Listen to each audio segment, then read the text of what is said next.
Hello, welcome to Locked on Sharks, the premier hockey podcast of your favorite team in the Bay Area. And on today's episode, we get to know the enemy with those weird guys down south who wear terrible, terrible jerseys and should go back to their original ones as soon as possible.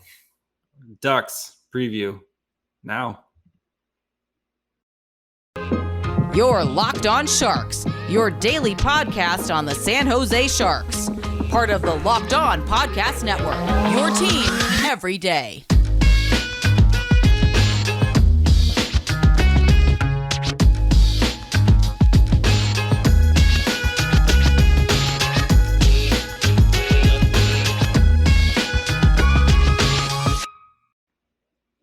I'm your host, JD Young, contributor at Fear the Fin and San Jose Hockey Now. I want to thank you guys, of course, for making us your first listen. We're free and available wherever you get podcasts.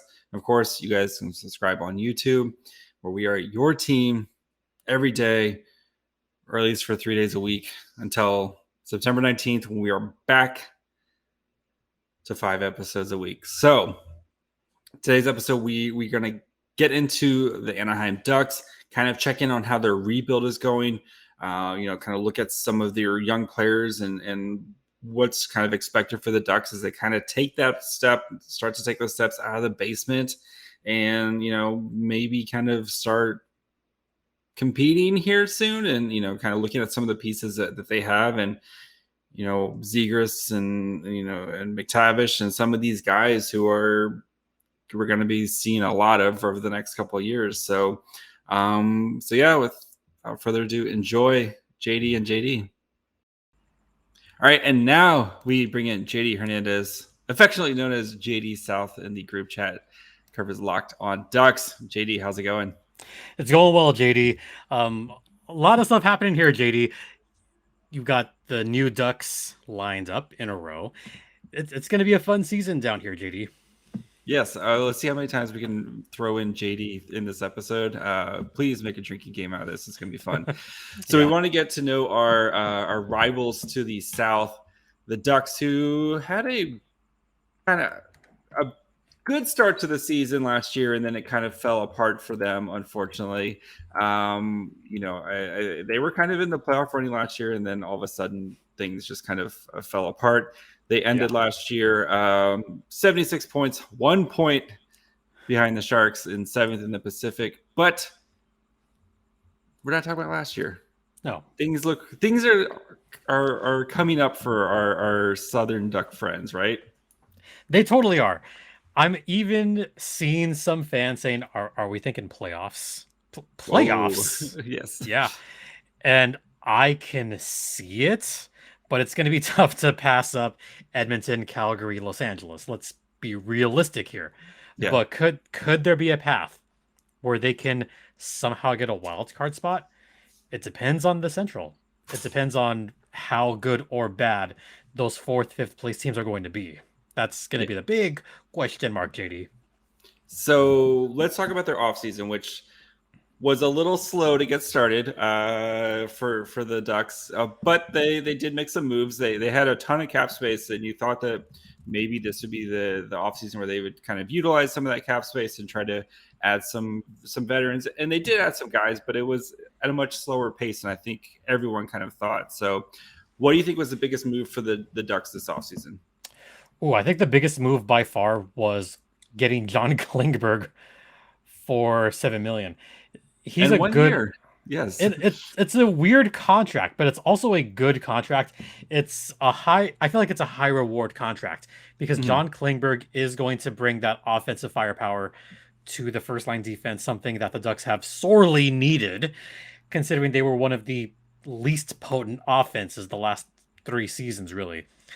And when I look at Klingberg possibly lining up with Cam Fowler on the left, Klingberg on the right, you could get some good scoring on that first line defense. And I think it starts with Cam Fowler and ends with John Klingberg. His skating is so good. I know the defense is a little bit shaky for the Ducks in general. Defense is for nerds anyway. Yeah, who needs defense? Defense who needs defense when you have fun? Who needs defense when you could score 7 goals a game? Vibes, baby. Hey, you know what? if every game winds up being 7-6 in overtime, I don't care. It's fun. That's the word that I equate for this Ducks team. It is going to be fun. You're going to have a lot of scoring on those first two defensive lines, and I look forward to it. But I think Klingberg's the biggest move. Before that, I think the biggest move the Ducks made was getting Ryan Stroma from New York. Yeah, it's a big contract. It's a 5-year contract. $25 million is a pretty good amount. I think it fits. Strome could easily fit in that second line in Anaheim, and he would be the kind of guy that could pick up a beat, get 20 goals. I could see Ryan Strome being a 20-goal scorer for the Ducks this coming season. Last season, he did score 21 in New York. First time he's gone over 20. I could see him possibly surpassing that because now he will be in a better role, a more pristine spot in that likely second line. So that's where I see Strome going. Hey, he could get 60 points. I wouldn't sign up for that every day of the week if you get 60 points from Ryan Strome. So, and then I think, of course, you got to talk about Mason McTavish, who lit up, was all over the summer. So what does that kind of put him, do you think? Is he going to then play that third line role, or do you think maybe they put him in a second line and let Strome, since he's the crafty veteran, play in the third line? Or it's a good problem to have, like, down the center here, right? Yeah, my boy. Someone that I've been pumping his tires left and right. Mason McTavish, I think, could be one of those guys. You have your 1A and your 1B. I mean, I love Trevor Zegras. Zegras is like the second coming. But McTavish is not far behind, folks. He really isn't. Because he's got speed. He's got good hockey IQ. And hey, you know what? Maybe it could be McTavish on the receiving end of the Zegras. I mean, Zegras with the flip pass, and you saw what McTavish did at the end. I saw you rolling your eyes there, but hey, buddy, hey, JD, you can't do that here, okay? Because I'm agreeing with you. It's a nice problem to have two young star centers. Like, believe me, I would love to have two young star centers on the Sharks here right now. So yeah, I mean, come on, McTavish having that unbelievable block at the end of the World Junior Championships. I mean, I went berserk. I actually legit went, holy, holy hit. How do you do that? How do you knock a stick out of midair as a cross, like just bam, like right on the line? That literally saved Canada's bacon on that one. And then him captaining Canada to gold, which was a cool moment upon itself. Yeah, the internet went a little bit crazy. Ducks Twitter just went ballistic. And I was right there with them. So I agree with all the Ducks fans. Like, yeah, love it. Can't wait to see this. I am legit very excited about Mason McTavish. And Trevor Zegras. Does he jump into the NHL next year? Or do you think he's going to be yes to play some aid? Yeah, because he played 9 games last year, right, with the Ducks before he got sent back. Last season was weird. So McTavish made the Ducks out of camp, scored 2 points in his first game. He scored a goal in his NHL debut, which doesn't happen all too often. So it was a cool moment. Then he got hurt. People forget that he wasn't sent down. After 3-4 games, he got a lower body injury. It was a leg injury, not the nebulous lower body. And then because of weird rules, McTavish didn't have to go back to junior, and he could play in San Diego. So he goes to San Diego. He recoups. He scores in San Diego. Then he goes back up to Anaheim, plays the last few games, gets to his 9th game. Then he goes to Peterborough. Peterborough decides, you know what, like, he's probably going to be gone, so let's trade him while the getting's good. So they traded him to Hamilton. But in between that, there was a little suspension, but we'll forget about that. Yeah. Then he starts World Juniors. World Juniors gets canceled, goes back to Hamilton. Then, we're going to not have NHLers play in the Olympics. What are we going to do now? Let's send these young kids. So McTavish goes to the Olympics. They don't win gold. Okay, fine. So what's going to happen now? Well, McTavish is going back to Hamilton. So he goes back to Hamilton, plays more juniors. They dominate. They dominate the OHL playoffs until the final series, which went to 7 games. They won the OHL championship. He raises the cup. Yeah! Goes Memorial Cup. Gets to the Memorial Cup championship. It was a close one, but they lose that. Then he's not done. Then he plays World Juniors again, captains to gold. So he's had a lot of playing time. He'd better make the team. He'd better make it again. Yes. Dallas Eakins is back as coach. That's the only thing that worries me, because we've seen what Eakins has done with young stars in the past. Yeah, I remember what happened with Trevor Zegras 2 years ago. And even last year, Trevor Zegras was still getting benched early in the season, which I think is ridiculous. It's incomprehensible to me that any player with Zegras' talent would get benched. And I hope that wouldn't happen to McTavish. That being said, I expect him in the third line, but I wouldn't be surprised if Eakins pulls some move and says, no, you're fourth line. Like, no, McTavish should be third line to start off with. And to your point, Strome second line. But I could see a world where McTavish could be that 2C. And down the middle, you have Zegras, you have Strome, you have McTavish. That's a solid 1-2-3 punch, if you ask me. And I think there'd be several teams out there that would kind of look down the middle and say, you know what? The Ducks are good down the middle. They're very, if that's the making for a pretty solid center, Yeah, and we can't discount Isaac Lundestrum on the fourth line center, who's been very capable at center. So down the middle, you have those 3 guys, and that could be a fantastic get. And something else I didn't mention, McTavish plays the power play and the penalty kill. He's good at both. He's fantastic on the faceoff dots. So you could put him in pretty much any role and he could fit in. So like I said, McTavish better at least at the lowest start of the third line. Otherwise I might riot and say a few choice words, JD.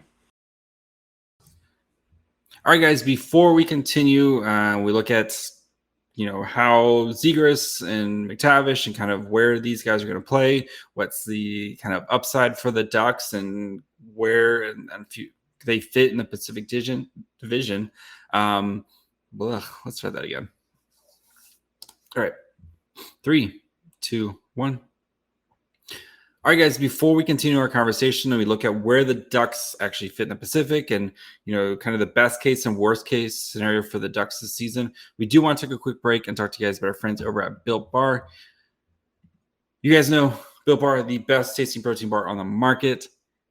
But if you haven't tried their Built Bar Puffs, you're depriving yourself of one of the life's greatest joys. And they have cookie dough. What more could you want than cookie dough? It's cookie dough. It's chocolate. Yeah, that's great. And not only is it delicious, it's also good for you at 160 calories and 15 grams of protein in them. So head over to Built.com, grab yourself a box. Don't tell anybody else in the family. Hide them for yourselves. Or if that doesn't sound like your flavor of choice, go check out Built.com. They have new flavors coming in all the time. Or you can get one of their variety packs that we can figure out what your favorite is. They have a smorgasbord of flavors. So go check that out. So make sure you guys head over to Built.com. Use the promo code LOCKEDON15. Get 15% off your order. Again, use the promo code LOCKEDON15 for 15% off at Built.com. All right. So quickly grade the offseason then. I'm going to grade it honestly, I'm going to grade it a B+, A-. All right. I would have liked to have seen Sonny Milano come back. He still could come back. He's still a free agent. Mm-hmm. But if the Ducks can somehow get Milano back, then I'll upgrade that. But it's been solid overall. Pat Verbeek, the new GM, has done a tremendous job utilizing that cap space and still having a lot left over for when they have to re-sign their young kids. They got to use it next season. So they got to re-sign Zegras to that big contract. That way, won't have to, ask Hughes to buy his breakfast. Okay, so heading into training camp, we're a couple weeks from training camp. What do you think is the biggest question mark for this team as they head into training camp? biggest question mark is going to be who's going to fill out those depth roles in the fourth line, both on forward and defense. The Ducks made a move very recently where they picked up a defenseman from the Minnesota Wilds for our good friend Future Considerations. Yeah, he's the best. He was gonna have a breakout year for you guys too. But Oh, Future Considerations is going to be great. undefeated. Yeah. But Dmitry Kulikov for a 1-year deal worth $2.25 million. Hey, you know what? I would take that deal.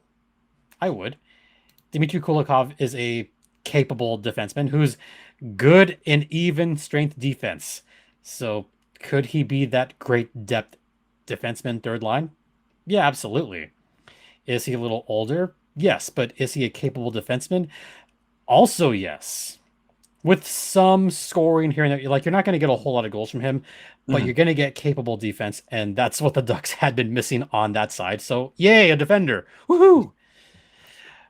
But it's going to be those depth guys. Like, we don't know who's going to make it. We don't know if it's going to be Benoit. We don't know if it's going to be Josh Mahura. We don't know where Vakanainen's going to end up. So I look at those roles. That's going to be interesting to see out of training camp. And then the fourth line, third line, and forward. Where's Max Jones going to go? Where's Sam Carrick, by the way? He went from being a perennial AHLer to being kind of that guy for the Ducks that will give you grit, but also give you scoring. So it'll be interesting to see where he ends up. And by the way, I miss that his maple brother, Trevor Carrick, is no longer a San Diego goal. Former Barracuda, and now former goal. We miss him. He's somewhere I think he's on the East Coast somewhere. Anyway. Yeah. So it's going to be those roles. Gotcha. All right. So what do you think kind of is going to be the Ducks' biggest strength this year? And what do you think you're going to point to as kind of like the weakness that might hold them back? The weakness right off the bat is going to be defense. They're probably going to allow a lot of goals. John Gibson is probably going to get the taser out over and over and over again. That's going to be the weakness. We all know it. But the biggest strength is going to be, like I said, down the middle. When you have the cover athlete of NHL 20, well, the co-cover athlete of NHL 23, I could see him getting a bunch of goals. Troy Terry is also going to get a ton of goals. Then you have Adam Henrique, who was starting to come around last season. He could score a lot of goals. I feel like the sky's the limit for this team as far as offense. So they're going to put up some big numbers. I think that's going to be the biggest strength, is especially the first two lines. Like, they actually finally have a legit two lines that could strike fear in some teams. But I think down the middle, like I said, biggest strength by far. So with Zegras last year, he had 23 goals, 61 points. What type of season are you expecting out of Zegras this year? If he plays all 82 games, and I hope he does. Yes. I hope he does. He could be a 30-goal scorer next season. We could have tandem 30-goal scorers next season in Troy Terry and Trevor Zegras. He could get at least 69 points next season. Thanks. So that's where I see that happening, JD. Okay. Yeah, I mean, that's a big bump in goals. Maybe the points I would expect, actually, if you're scoring 30 goals, I think he's probably going to be floating around 75, 80 points potentially. So especially if Troy Terry's scoring a ton there too. So yeah, I mean, I expect Zegras, we've, as Sharks fans, we've talked about this a lot, where it's like you have, with you guys, with the Ducks, you have, Zegras that you got to worry about, and you look at the Kings, you have Byfield, who I think he's gonna have his big season this year, and then it's like, yeah, you got to find someone to compete with these guys here soon. So yeah, all right. What do you think is the best case scenario for the Ducks this year, and then what do you think is the worst case scenario? Well, let's start with the best case scenario. Best case scenario is that they squeak into the playoffs. Just like the Kings last season, where their rebuild was accelerated and they took that leap and they made the playoffs. Best case scenario, the Ducks make that leap. They get into the playoffs. All you need is a chip and a chair. and you're in the playoffs, and you never know what's going to happen. You never know if a team is going to be a number 8 seed and win the whole thing. You never know if there's an expansion team that's no longer an expansion team and they have a terrible 5 minutes. Or I knew you'd like that one, JD. Mm-hmm. So always, whenever, yeah, whenever you get a chance. we have a common enemy. Yes, let's put it that way. The whole NHL is a common enemy. So, but yeah, I mean, you could see that, right? Like you saw it with the Kings.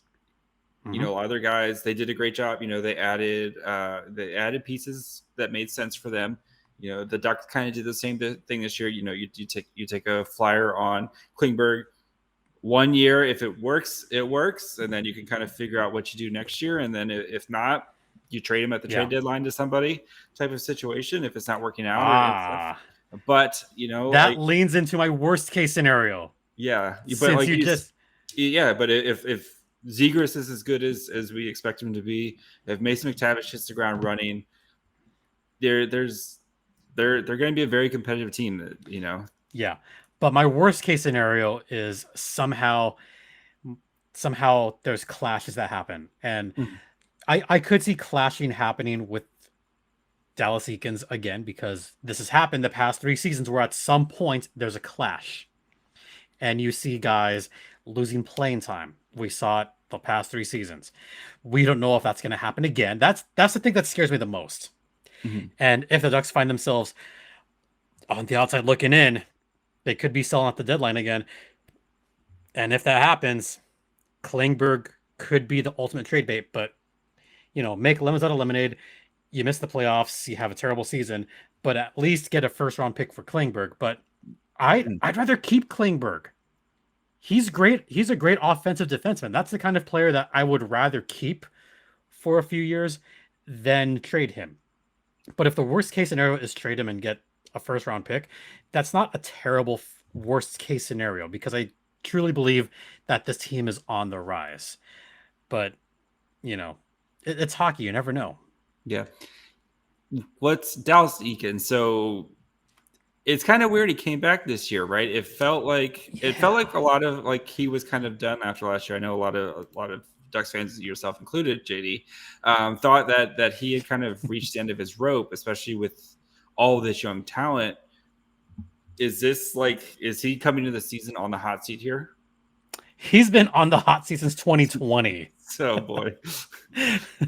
And he's still the coach of the Anaheim Ducks. It's surprising, to say the least. Could I see him getting fired mid-season?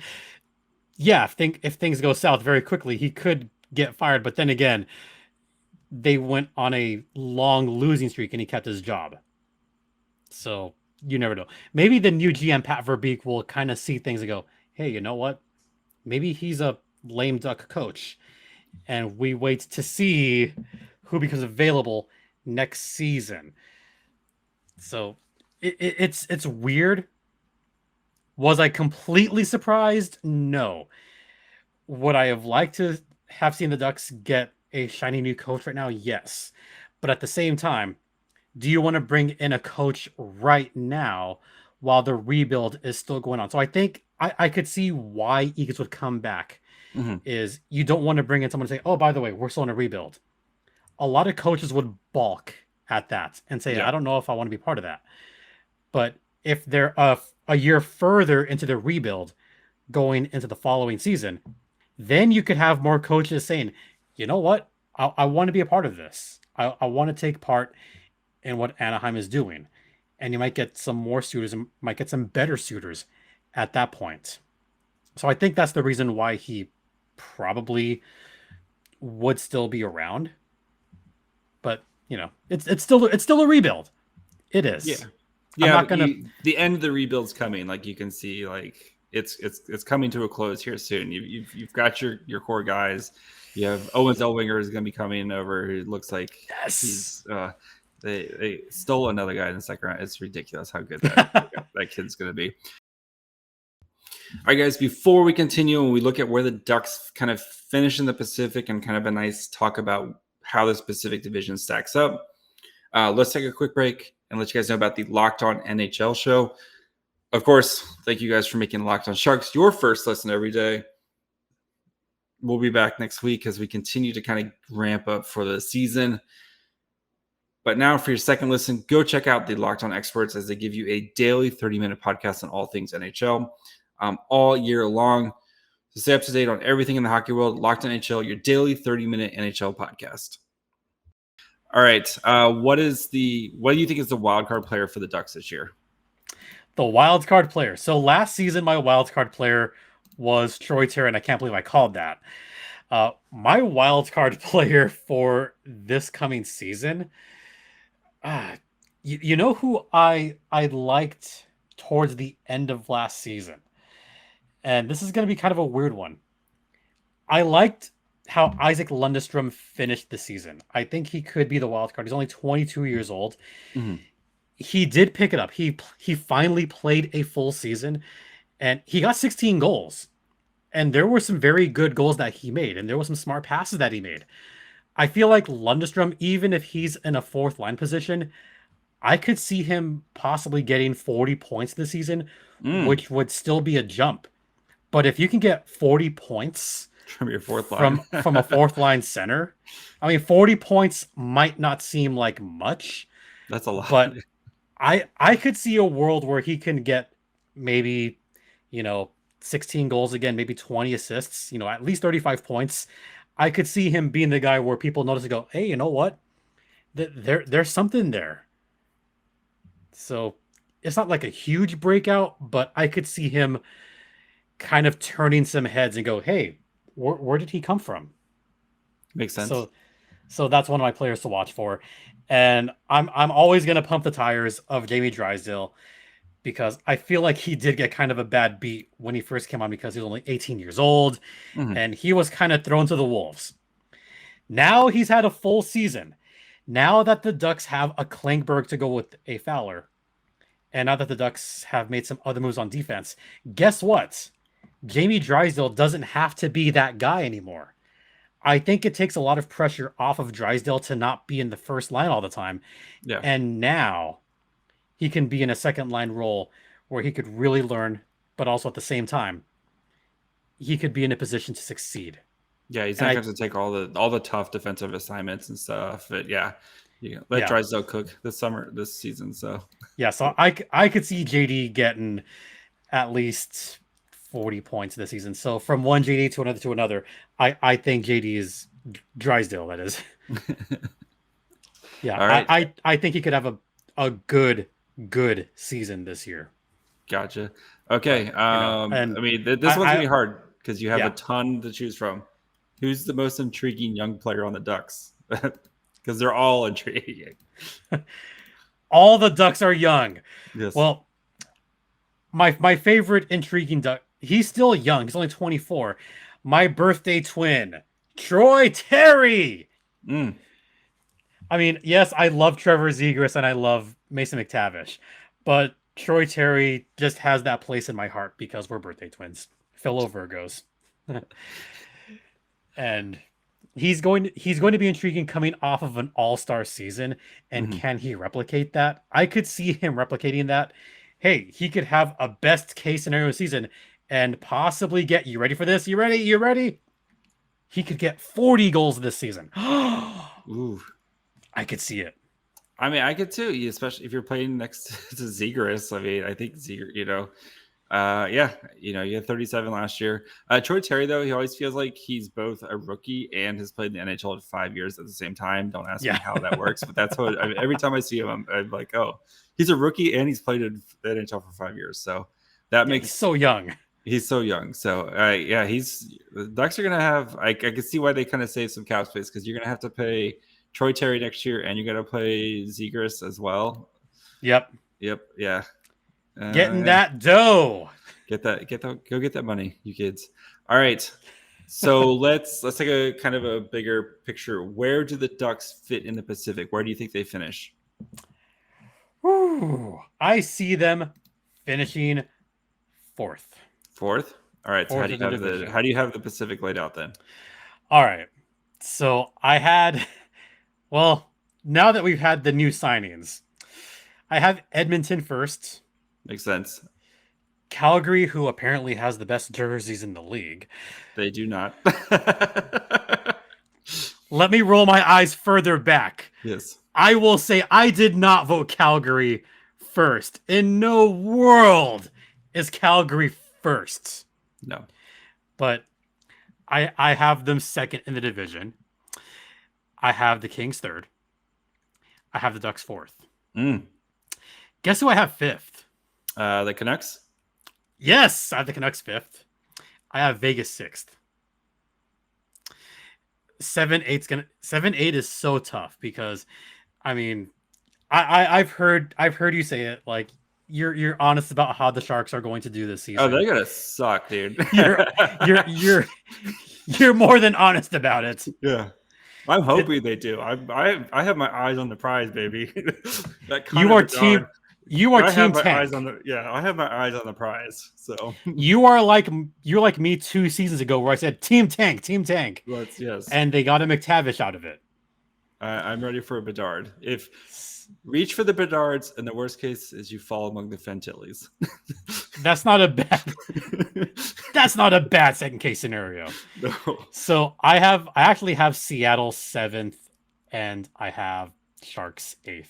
I mean, it makes sense to me. I really like the Canucks this year. I think we don't put enough into how bad that team was at the beginning of the year and how bad that environment was. And when they hired Bruce Boudreau and they cleaned house and everything, and like the team was a completely different team. And I think we're going to have the Elias Pettersson like goes nuclear superstar season that we've been kind of waiting for from him. Yeah. So I have right now I've got the Canucks. I think I had them third. Ooh. Actually. Yeah. I think they're gonna be really good this year. And we're not. Who's your top two?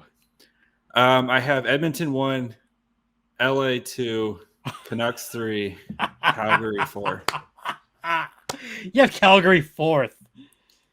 I do. I know they kind of reloaded on the fly, but I don't trust it. So take that, supposed best jerseys in the National Hockey League. Take that. Yeah, you got number one on that. I haven't heard anybody say I voted them number one. I'm like calling shenanigans on this, but anyway. I know who voted first. Well, yeah, I mean, other than Jess, who's yes, like, but I for the record, I did have Seattle 1 just because those jerseys for me. The Yotes are the best. I have Yotes at number 2. I think the Coyotes have one of the best sets in all of hockey, and it's not close. For the record, I did vote Buffalo way up there because as I was filling that out, the announcement came out that the goat head is coming back.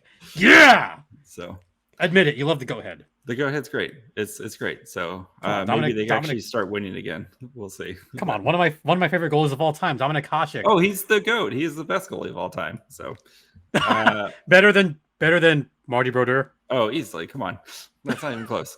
All right, JD, where can the people find you? Well, JD, they can find me on Twitter right down there at StimpyJD. That's my personal Twitter where I've not talked about sports recently because it's the dead season. Yeah, it's the dead season, and I guess I'll come out and say this.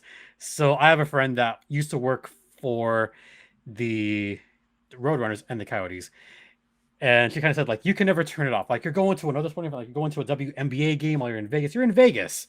Like, no, I'm going to watch the Aces. And then, like, oh, you're here. I'm going to watch a sporting event. Like, can you turn it off? No, you cannot. So I've been talking a lot about music and animals, chinchillas. I met a sloth. That was super cool, by the way. Everybody should meet a sloth once in their lives. It'll change your life. I promise. Slowly change your life. And where can they find the show? The show's Twitter is at @LO_Ducks, and you can find Locked On Anaheim Ducks wherever you get your podcast. That includes Podbean. That does not include Ham Radio, but you have Stitcher, Spotify, yada yada yada, Apple Podcast, all that fun stuff, and also on YouTube, where it's a lot of fun. I think aside from you being on there, Sarah's going to come on and rant because he apparently has some very strong feelings about jerseys. Who That doesn't? Yes. who doesn't? I mean, come on.